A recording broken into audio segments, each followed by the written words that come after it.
Hare Krishna, muy buenos días. Namo Vishnupadaya Krishna Prestaya Bhutale Srimate Bhaktivedanta Swaminiti Namine Namaste Saraswate Deve Gauravani Pracharine Nirvisesa Sunyavadi Pashatya Deshatarine Shayatri Krishna Chaitanya Prabhunitanam Datri Abdvaita Gadavdara Rivasadi Gaura Bhaktavrinda Hare Krishna, Krishna Krishna, Hare Hare, Hare Rama, Rama Rama, Hare Hare. Hare Krishna reiterados, vamos a continuar con las lecturas y propuestas de reflexiones sobre el siempre radiante y magnífico Srimad Bhagavatam, recordando que estábamos en un punto donde Sringi, el niño hijo del sabio que estaba meditando, a quien Maharaj Parishi le colocó una serpiente muerta en el hombro, al enterarse de lo que había hecho Maharaj Parishi, él estaba jugando con otros niños, y entonces desde sus capacidades brahmínicas o poderes como brahmana, pero también desde la inmadurez y desde la ira, entonces deseó e invocó cierto tipo de realidad o maldición para Parishi, que consistía en que 7 días a partir de ese momento una serpiente alada sería la causa de la muerte del rey. Entonces, por supuesto, después el niño regresó hacia la ermita para encontrarse con su padre.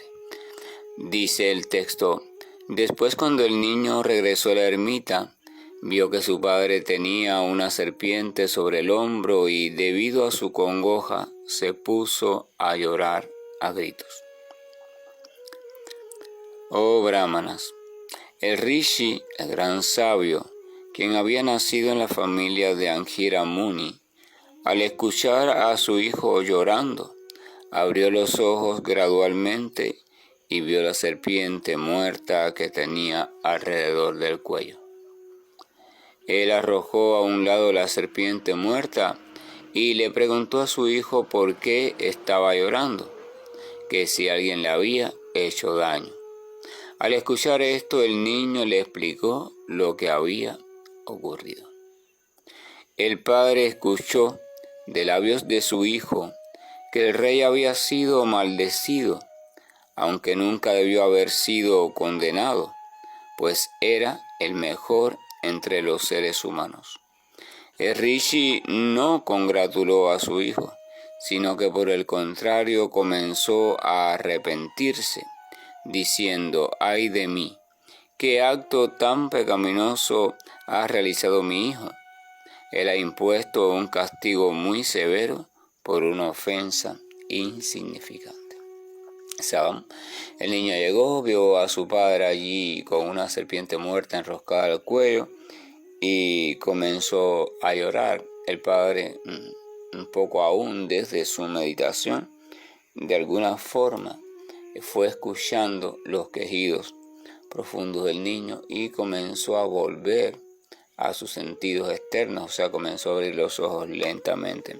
Entonces le preguntó al niño por qué lloraba, si acaso le habían hecho algún daño, y el niño le contó todo lo sucedido, incluyendo por supuesto la reacción que había tenido hacia Maharaj Parishi en cuanto a la maldición. Entonces se dice acá que el padre, el sabio, lejos de ponerse feliz, lo que hizo fue entristecerse, porque consideró terrible que hubiera sido lanzada una maldición contra alguien que en verdad era completamente bueno, o sea, Maharaj Parishi.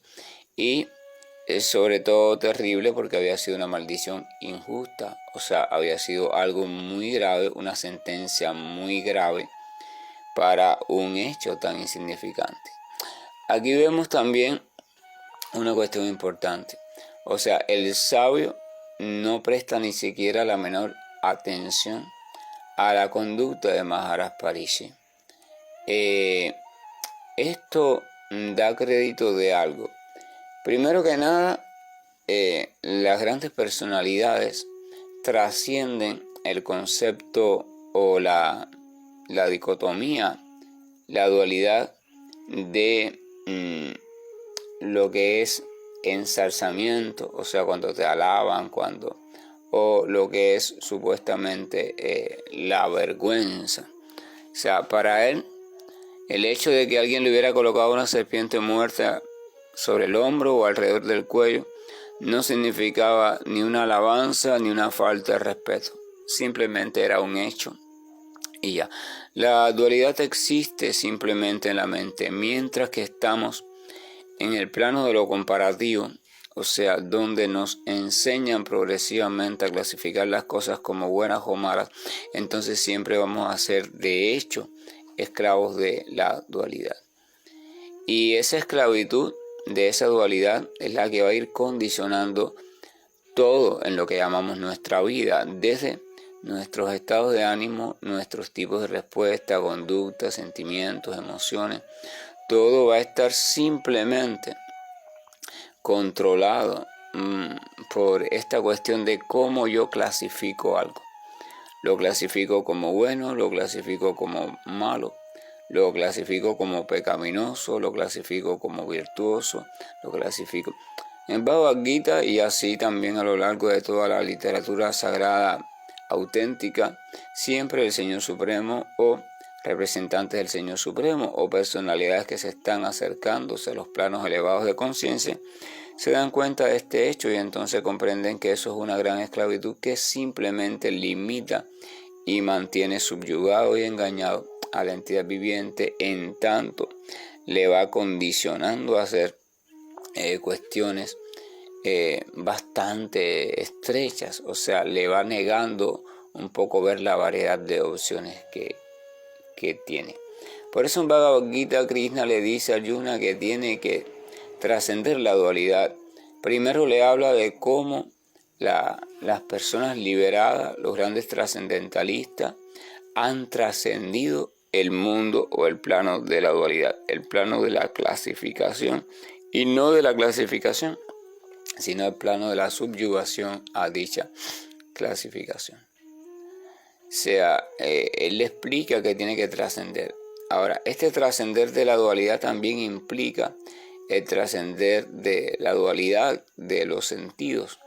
O sea, lo que a mis sentidos parece apreciable o rico o sabroso, y lo que parece despreciable, malo, negativo. O sea, cuando mi conducta, mi decisión y mi comportamiento, mi pensamiento están determinados por ese tipo de experiencia que supuestamente estoy recibiendo a través de mis sentidos, entonces se debe saber que la inteligencia también se encuentra completamente obnubilada o completamente subyugada.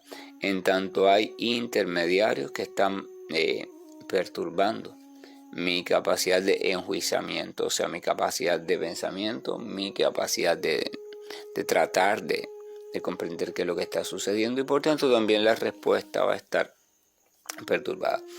El hecho de la trascendencia no significa quedar ajeno a, no significa dejar de pensar, dejar de clasificar, dejar de sentir, no significa nada de eso, sino que todas esas funciones sean realizadas desde la plena conciencia, o sea, desde la plena libertad y no desde el condicionamiento.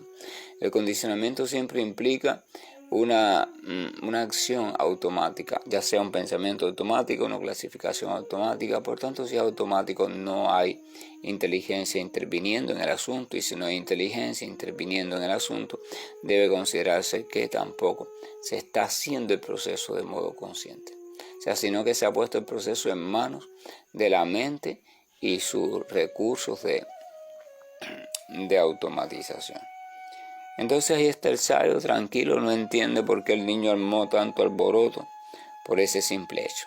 Claro, el sabio lo ve simple y el niño lo vio a la manera de un niño, y por demás todavía se debe entender que tiene ciertos arranques emocionales y que puede llegar a precisamente por estas cuestiones emocionales, ver cosas que son simplemente un hecho, las puedes llegar a ver como cosas muy terribles, e incluso sentirse afectada por ella. Entonces el rey está lamentando: ay de mí, porque se ha cometido una gran injusticia y la ha cometido mi hijo.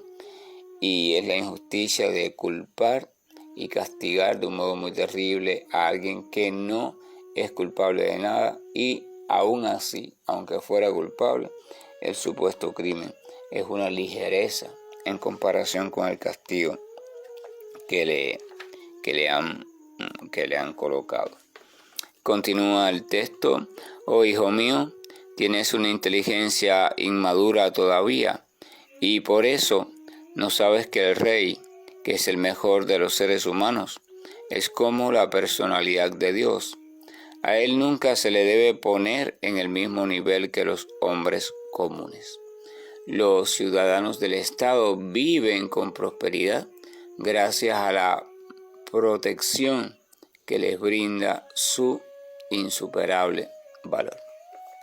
Entonces un poco el padre le da algunas instrucciones básicas sobre el rey, en especial el rey Maharaj Parisi, que encajaba perfectamente con el modelo ideal del rey. El rey supuestamente es el representante o encarna la capacidad administrativa y la capacidad protectora, la capacidad legislativa, la capacidad que tiene el Señor Supremo para cuidar y mantener en orden. Ninguna criatura puede 100% proyectar todas las capacidades de la verdad absoluta, porque ninguna criatura en este mundo material puede soportar tal realidad. O sea, no puede proyectar todo eso, porque la criatura en cuanto a potencia es ínfima, o sea, su capacidad es ínfima, no infinita, sino ínfima, o sea, muy pequeña. Y el Señor en cuanto a potencia es ilimitado. El Señor es el único que es capaz de manifestar todas las potencias al mismo tiempo y sin una barrera límite. Pero la criatura no puede manifestar todas sus potencias al mismo tiempo, y menos aún desde la plenitud. Entonces el rey le está diciendo: mira, mi niño, el sabio le está diciendo: mira, mi niño, en realidad debes comprender que el rey es una persona muy, muy elevada, porque gracias al rey es que podemos, por ejemplo, estar tranquilos, gracias al rey es que la sociedad prospera, gracias al rey. Y gracias al rey significa que en tanto el rey es el encargado y autorizado por la propia personalidad de Dios para representarle en los asuntos de administración. Entonces, ¿qué has hecho? Has juzgado a aquel a quien realmente deberíamos darle constantemente gracias. Repito, esto se refiere al modelo ideal de rey.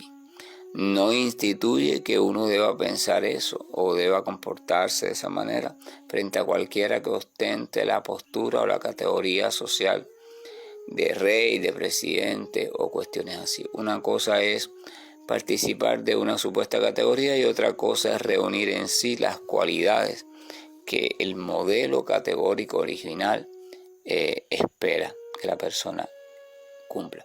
Entonces le dice que tienes una inteligencia inmadura aún, o sea, no pudiste analizar desde el punto de vista de la inteligencia la situación, sino que la analizaste desde la inmadurez y las emociones. Por tanto, la conducta seguida, por supuesto, fue desastrosa. Continúa diciendo: mi querido niño, el Señor, quien porta la rueda de una cuadriga, es representado por el régimen monárquico. Y cuando este régimen queda abolido, el mundo entero se llena de ladrones, que entonces vencen de inmediato a los súbditos desprotegidos, como si estos fueran ovejas dispersas. Y le da un poquito, una pequeña clase sobre la importancia de que haya un protector, la importancia de que haya un administrador, la importancia, en fin, de que haya un líder en la sociedad humana.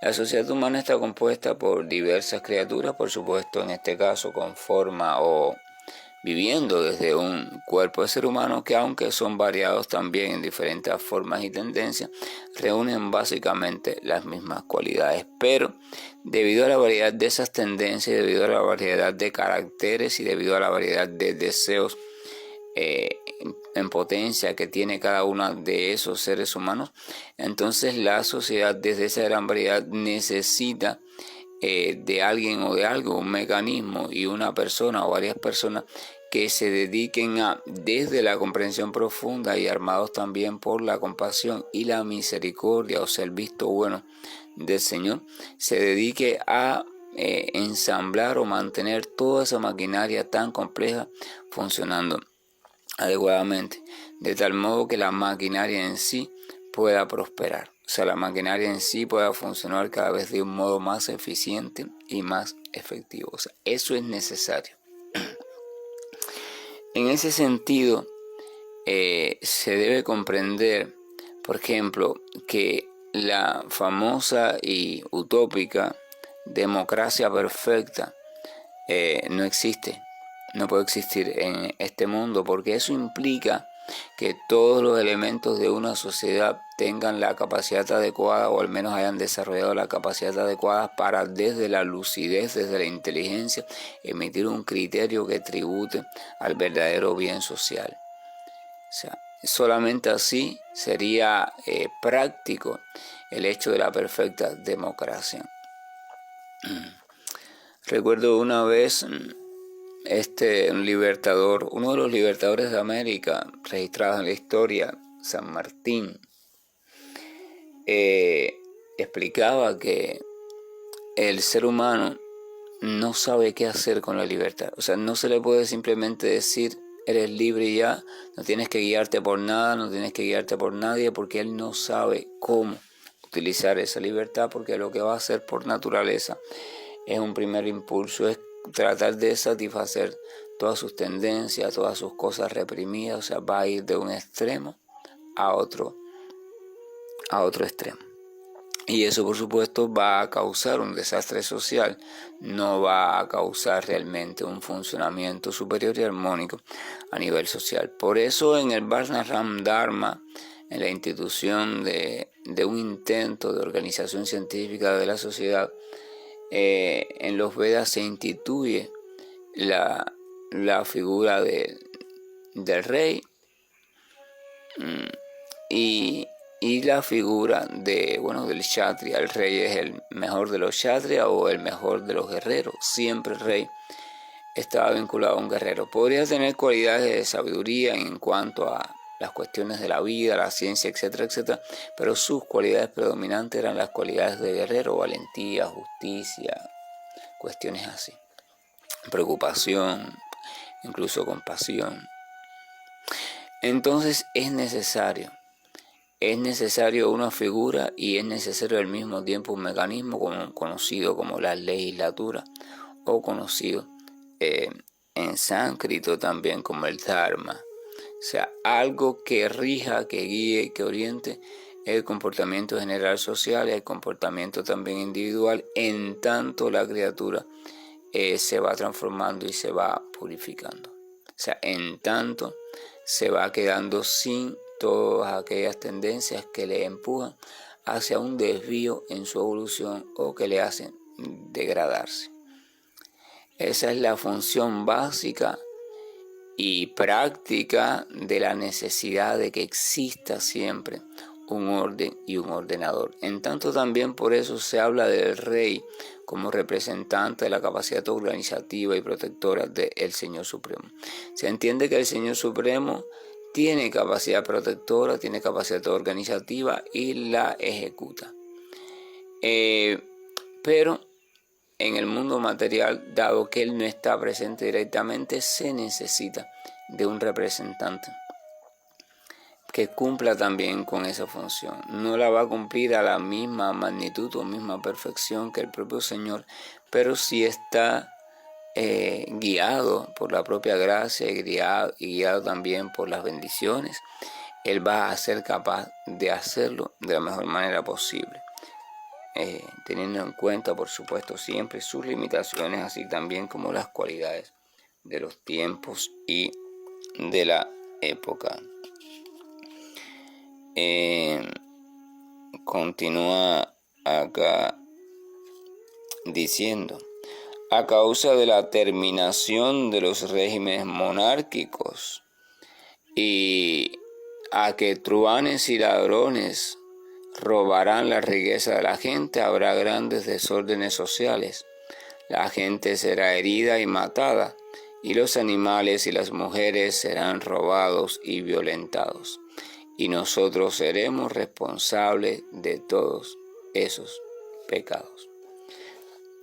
El sabio al fin y conocedor de las consecuencias que pueden derivarse de cada acto, le está explicando al niño el mismo hecho, la necesidad de la figura del rey, sobre todo por supuesto que este rey sea un digno representante del Señor en cuanto a su capacidad protectora y organizativa, y las consecuencias de eliminar un rey. ¿Por qué le está explicando esto? Porque la maldición del niño implica que en 7 días el rey no se iba a quedar sin rey. Pero no solo se iba a quedar sin rey, sino que se iba a quedar sin el rey más competente de todos los reyes.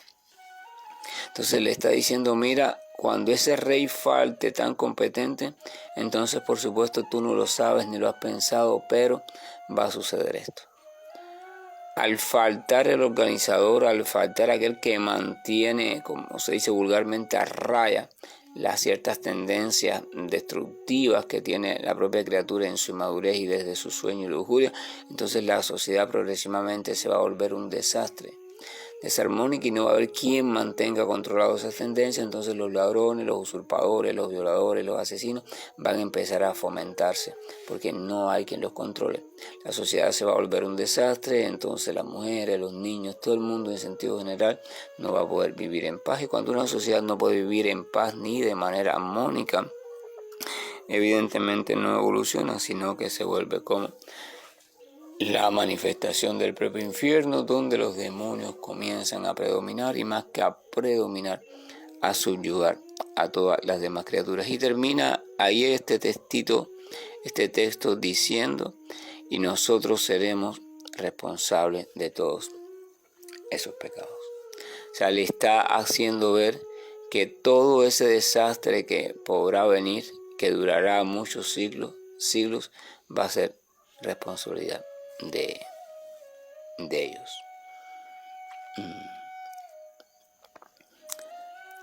El orden estructural de la sociedad, el orden de las categorías, un líder, un esto, un súbdito, es necesario. Es necesario, y de eso va el Varnashram Dharma, o la división y subdivisión de la sociedad en diferentes varnas y ashram, o sea, modos de vida o situaciones de vida y labores, o ¿cómo se dice cuando uno tiene ocupaciones? Y el darle a cada uno de estos, o estipular cómo debe funcionar o qué camino debe seguir cada uno de esas áreas, o cada una de las personas que participen de cada una de esas áreas o denominaciones sociales, también es importante, porque entonces daba la posibilidad de que cada cual supiera cómo debía o no debía comportarse de manera que le fuera favorable, en tanto fuera avanzando en su proceso de purificación como ser humano. Ahora, el Varnashram Dharma, o la organización social en ese sentido, es imprescindible, siempre y cuando, por supuesto, se guíe por lo que está establecido para esa organización social. Con el tiempo, sobre todo en la India, donde se conserva esto de los Varnas y Ashram, todo eso se desvirtuó y empezaron a ocupar posiciones personas que no tenían cualidades para esas posiciones, y por tanto todo se echó a perder. Y la organización jerárquica, o la llamada organización de castas que existe actualmente, y su funcionamiento no tiene nada que ver con la organización original recomendada en el Pancharatra por Narada Muni y en otros textos. O sea, nada que ver. Se ha quedado simplemente con el nombre, con la apariencia, pero a nivel de cualidad y de capacidad es insuficiente, y de hecho es detestable. Esto implica que no podemos, que es la tendencia también de muchos investigadores, no podemos cuestionar la cuestión de la organización de Varna y Ashram, observando a la India de hoy en día o a la India de los siglos pasados, porque ya a partir de la muerte de Maharaj Parishi, de hecho a partir de la partida del señor Krishna, ya la sociedad empezó poquito a poquito a desvirtuar su organización estructural original. Pero sí es necesario. Ahora, es necesario, pero no es estático, o sea, no es la meta última, es un paso intermedio. Porque en la medida que cada persona se va estableciendo, se va reconociendo por sus cualidades en una posición específica, y en la medida que sigue lo recomendado para esa posición, o sea, el estilo de vida a seguir, así como los deberes y prohibiciones, en esa medida se supone que esa persona se va a ir perfeccionando. Y también se supone que su latente amor por Dios progresivamente va a ir despertando. Cuando esto suceda, entonces la persona va a llegar a un punto donde el propio Varna y Ashram y las propias cuestiones de lo que debe y no debe hacer le va a resultar incómodo desde el punto de vista de la limitación que va a encontrar en ello. Entonces, desde una inteligencia muy lúcida, va a comenzar a observar las limitaciones, defectos y cuestiones de la organización de Varna y Ashram, en tanto es una organización material. Y va entonces a trascender los límites de esa organización, porque se va a reconocer como no perteneciente a ninguna de las áreas establecidas, porque su pensamiento está alcanzando carácter trascendental.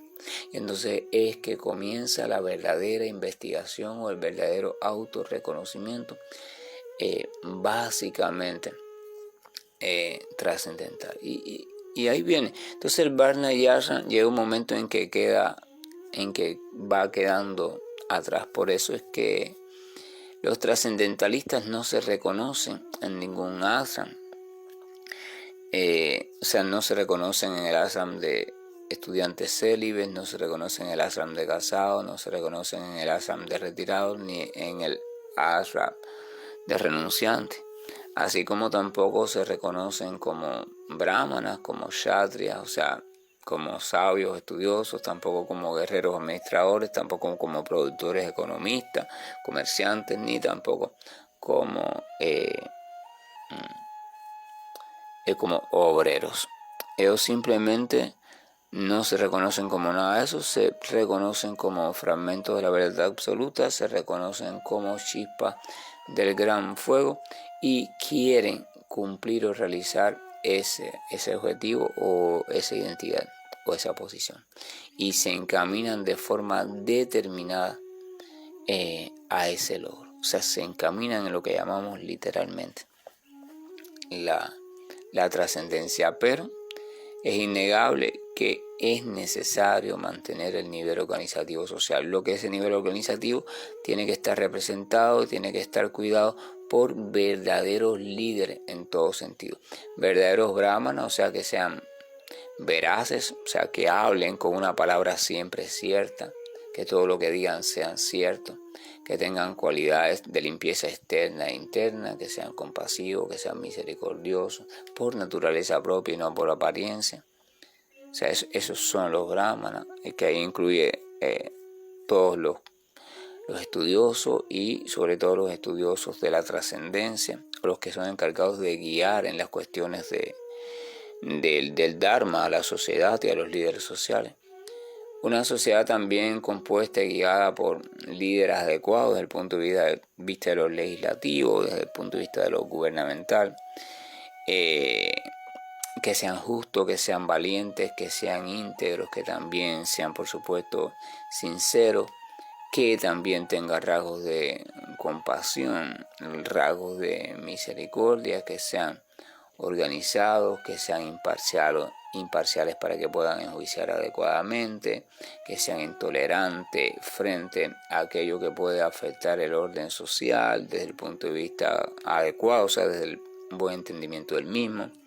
Y así se requiere de comerciantes que tengan también, o sea, que habla se requiere de esas figuras, pero siempre y cuando esa figura o los que ocupen esos puestos tengan las cualidades adecuadas para ello. Si las cualidades no están o hay un trastorno en las cualidades y aún así se ocupa un puesto para el cual no se está listo o se trata de funcionar para algo para lo cual uno no está listo ni preparado, entonces todo se convierte en un desastre y ese es el retrato de los tiempos modernos y por supuesto va a ir empeorando. Que la gracia y el amor de nuestro Señor nos acompañe para que podamos ir comprendiendo en cuestión todo el sentido práctico de todo esto de la organización social, porque la solución de las cuestiones no está en quedarse sin organización social.